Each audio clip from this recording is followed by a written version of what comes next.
Hi, in this video we're going to run through the Beats by Me project where students will learn all about how headphones work, build their own prototype, and then iterate through the design a number of times to reach a finished product.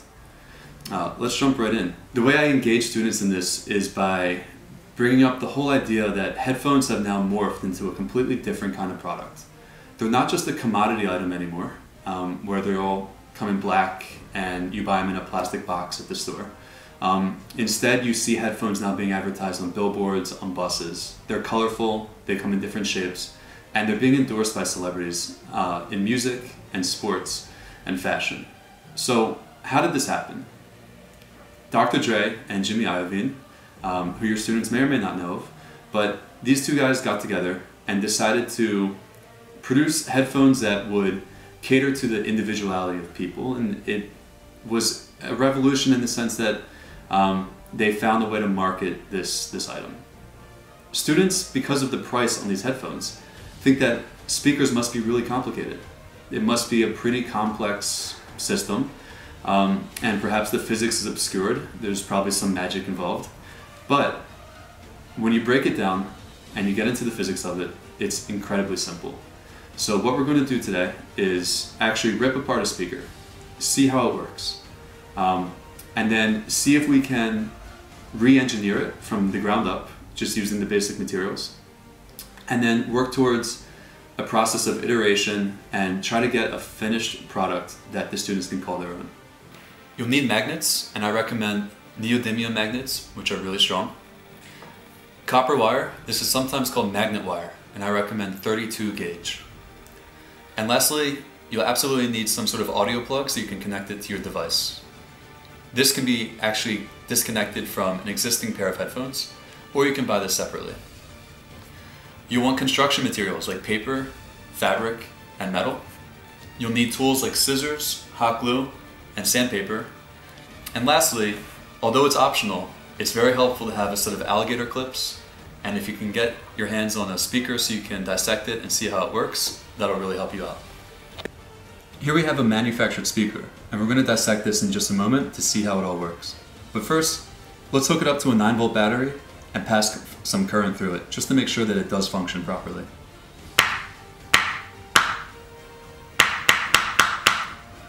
Looks like it's in good shape. Let's see what's inside. I'll take scissors and very carefully cut around this membrane on the top. This is going to free up the speaker cone. Next thing, I want to free what's called the spider or the suspension. It's this beige colored, somewhat stiff skirt that's around the bottom. And for this I'll have to sneak in around the sides.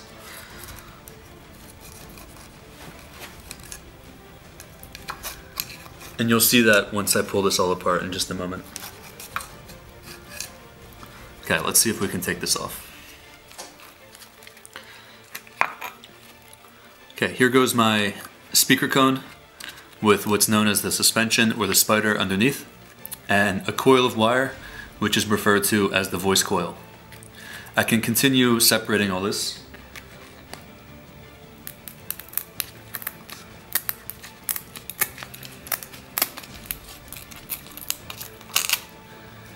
Now, this coil of wire is nothing more than just copper wire that's wrapped around here, and I can unravel this one that I freed previously. Lastly, I'll take a look at the structure down here.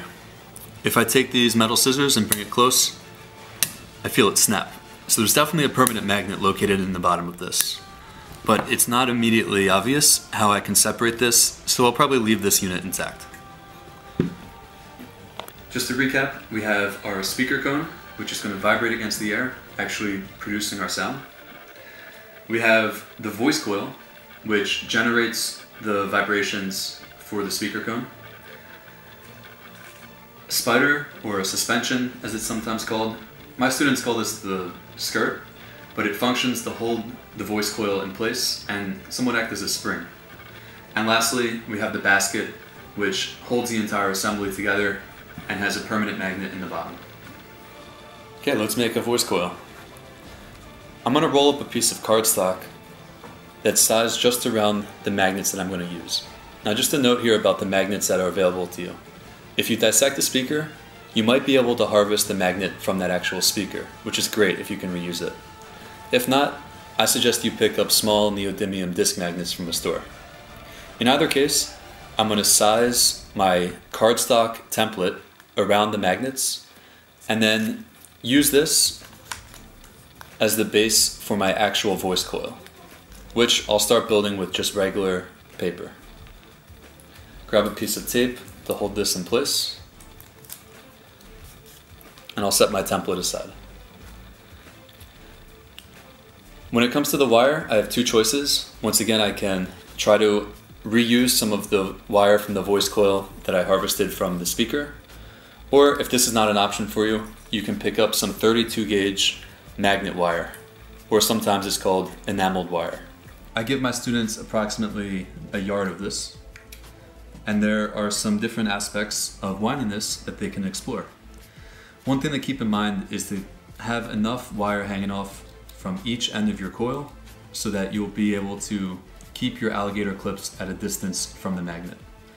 I'll leave about 6 inches off of each end. Let's start wrapping this up.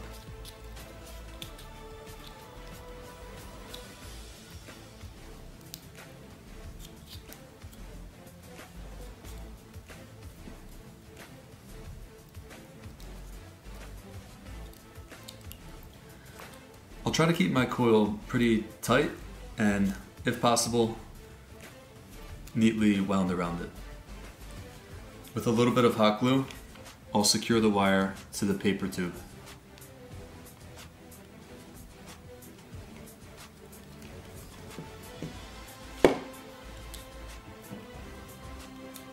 Next step is to take sandpaper and strip off the enamel from each end. This is important because I need a metal-to-metal contact when I connect it to my audio cable. One last thing to consider is getting rid of any extra paper. I'm going to cut off this excess from each end.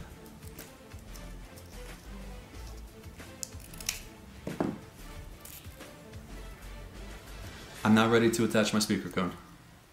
This is where students like to get creative with the materials. They can use paper, plastic, even a thin piece of metal on top as their speaker cone. Since I have paper here, I'll just cut off another little piece like this. And this will be good enough to vibrate against the air and put the sound in the air.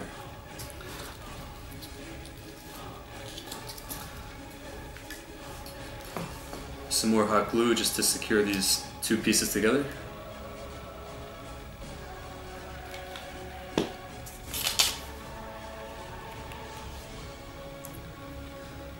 And lastly, I'll strip the ends of the wire using sandpaper so I can then hook it up to my audio source.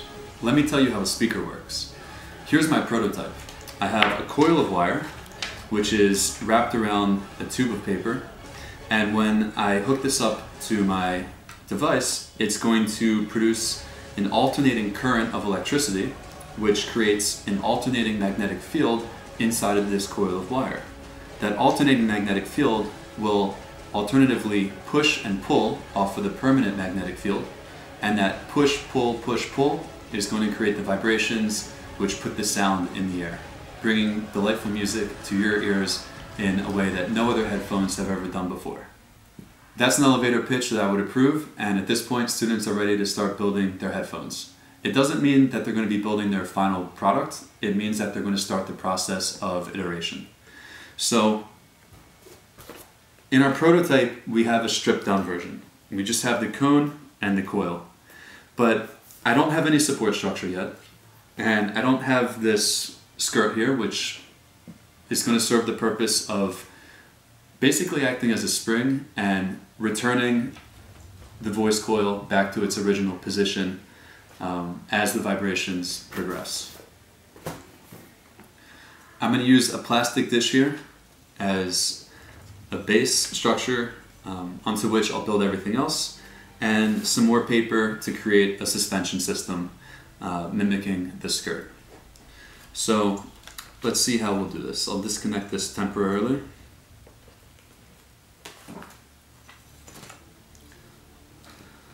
I'll need my permanent magnet fixed to the bottom of this. I don't want the permanent magnet to go anywhere, but this is where a lot of students make a mistake. Students think that the permanent magnet is going to be somehow attached to the coil. We don't want to do anything that's going to hinder the free vibrations. This has to move really easily, and you can tie this into Newton's laws. If the vibration is the movement that we want, and it's going to be going back and forth, we want this to be able to accelerate as quickly as possible. Now, given a magnetic force on it, how do we get the greatest acceleration? We minimize the mass. So the more mass that this assembly has, the more difficult it will be for it to vibrate freely. So with that in mind, I'll make sure that my magnet and my coil are completely separate and that this assembly can move freely. Again, using the low temperature hot glue, I'll fix this to the base of this plastic dish.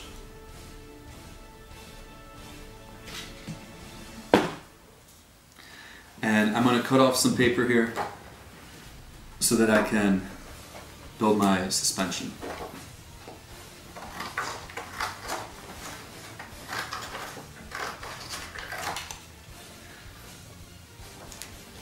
There are all sorts of different creative ways that this can be done. So encourage the creativity. See where students take this. You never know what they're going to come up with. I'll make 3 of these so I have a stable assembly.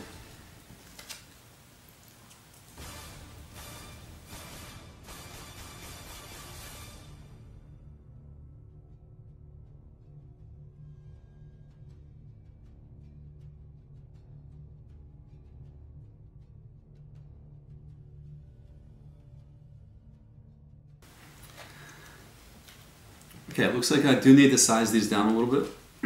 So I'll modify these just because I want to make sure that I have my voice coil as close as possible to my permanent magnets on the base of this dish.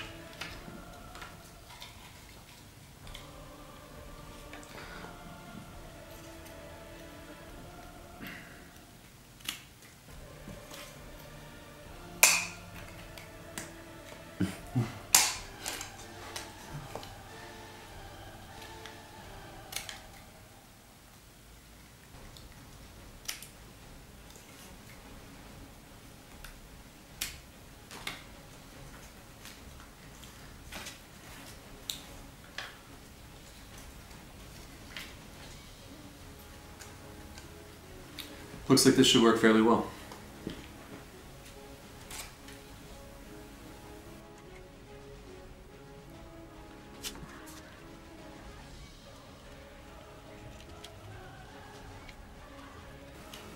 Okay, taking a look at this assembly, we have the permanent magnet fixed to the bottom, and that's hot glued. I have my voice coil and the cone, which is actually now just a flat piece of paper, suspended by these blue corrugated stands, these legs here, which act as a suspension. And this will ensure that as the force between the voice coil and the magnet moves this assembly, that these blue suspension legs always return it back to the center point. It acts kind of like a spring. Let's test this out again to make sure it works.